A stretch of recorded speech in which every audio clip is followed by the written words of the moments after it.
বাগেশ্বর সরকার ধাম মহারাজ আমাদের সকলের জীবনকে সুখ শান্তিতে পূর্ণ করার জন্য অনেক প্রতিকার বলেন, যার মধ্যে একটি হল প্রত্যেক মহিলার রাতে ঘুমোতে যাওয়ার আগে এই স্থানে এক পত্র জল অবশ্যই রাখতে হবে, যাতে জীবন সুখী হয়, রোগ ব্যাধি দূর হয় এবং জীবনে আসা কষ্ট চিরতরে দূর হয়। আজকাল যা হয় তা হলো এই ব্যস্ত সময়ে আমাদের দৈনন্দিন রুটিন পূরণ করতে গিয়ে অনেক ভুল করি, যার ফল আমাদের বহন করতে হয়। আমাদের গ্রহ অবস্থানের উপর খারাপ প্রভাব পড়ে, ঘরের তেমন উন্নতি হয় না, অসুখ বিসুখ লেগেই থাকে। আসলে আমরা এতটুকু সময়ও ভগবানের ধ্যানে ব্যয় করতে পারি না, সেই কারণে আমার কোনো না কোনো ভাবে দোষের অংশীদারি হয়। এমন পরিস্থিতিতে আমাদের শাস্ত্রে পুরাণে যা লেখা আছে সেগুলি আমাদের জীবনকে সুখময় করতে সাহায্য করে। আমরা সময় জানি জল সবকিছুর ভারসাম্য বজায় রাখার জন্য কাজ করে। এমনটা বিশ্বাস করা হয় যে ঘরে বাস্তুদোষ বা পিতৃদোষ হোক বা যে কোনো কারণে আপনি সমস্যায় পড়েন, তাহলে দুটি জায়গার কথা বলবো। আপনাকে ঘুমোতে যাওয়ার আগে এই দুটি জায়গার একটি করে জলভর্তি পাত্র রাখতে হবে, যা আপনার জীবনে অনেক সুখ নিয়ে আসবে। প্রথম জায়গাটি হলো রান্নাঘর। গুরুজি বলেন, রান্নাঘরে মা অন্নপূর্ণার বাস, যাকে মা পার্বতী রূপেও পূজা করা হয়। যারা অনেক দিন ধরে গুরুজির কথা শুনে আসছেন তারা অবশ্যই জানেন, গুরুজি বারবার বলেন, রাতে ঘুমোতে যাওয়ার আগে রান্নাঘরে এক পাত্র জল রাখুন। রান্নাঘর এমন একটি জায়গা যেখানে প্রতিদিন পূর্বপুরুষরা আসেন এবং সমস্ত দেবী দেবতা এক মুহূর্তের জন্য হলেও আসেন।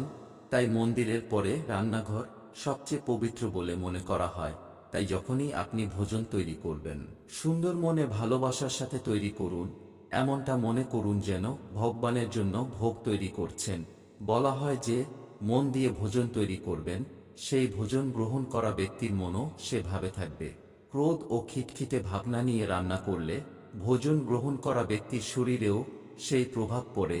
তাই ভোজন তৈরির সময় ভগবানের প্রসাদের মতো রান্না করুন। দেখবেন পরিবারে কখনোই দুঃখ কষ্ট ও রোগ ব্যাধি আসবে না। আমার কথা বলছিলাম এক পাত্র জলের ব্যাপারে।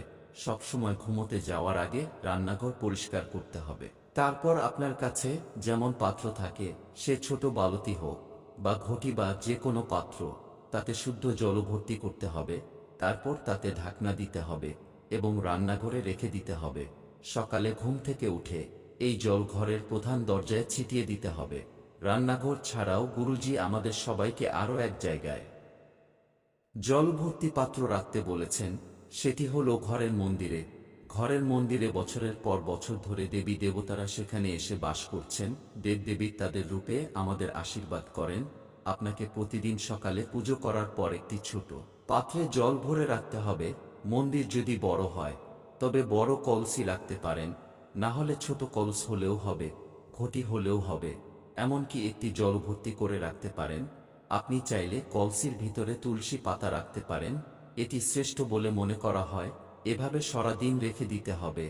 এরপর যখন আপনি সন্ধ্যায় আবার মন্দিরে যাবেন, সেই পবিত্র জল প্রধান দরজা সহ পুরো ঘরে ছড়িয়ে দিন এবং এরপর সন্ধ্যা প্রদীপ জ্বালান। এতে করে ঘরের সমস্ত বাস্তু দোষ দূর হয় এবং পিতৃদোষ ও ঘরের অন্যান্য দোষ ত্রুটি সহ নেতিবাচক শক্তি দূর হয়ে যায়। সন্ধ্যা প্রদীপ জ্বালানোর পর আবার এক পাত্র জল ভরে মন্দিরে এভাবেই রেখে দিন। সকালে ঘুম থেকে উঠে মন্দিরে রাখা জল ও রান্নাঘরে রাখা জলও একসাথে মিশিয়ে প্রধান দরজায় ছিটিয়ে দিন। বাকি বেঁচে যাওয়া জল পুকুরে বা কোনো গাছে দিয়ে দিন। এভাবেই আপনাকে দিনের পর দিন করে যেতে হবে। এই জল ঘরের মূল দরজায় রেখে দিন এবং বাড়ির প্রধান দরজায় ছিটিয়ে দিন। যে মানুষদের কুদৃষ্টি ঘরে বা আপনার সংসারে পড়বে না, এই কাজগুলো করলে সংসারে শান্তি ফিরবে, রোগ ঋণ অসুখ দারিদ্র্য কখনো আসবে না। তো বন্ধুরা, ভিডিওটি কেমন লাগলো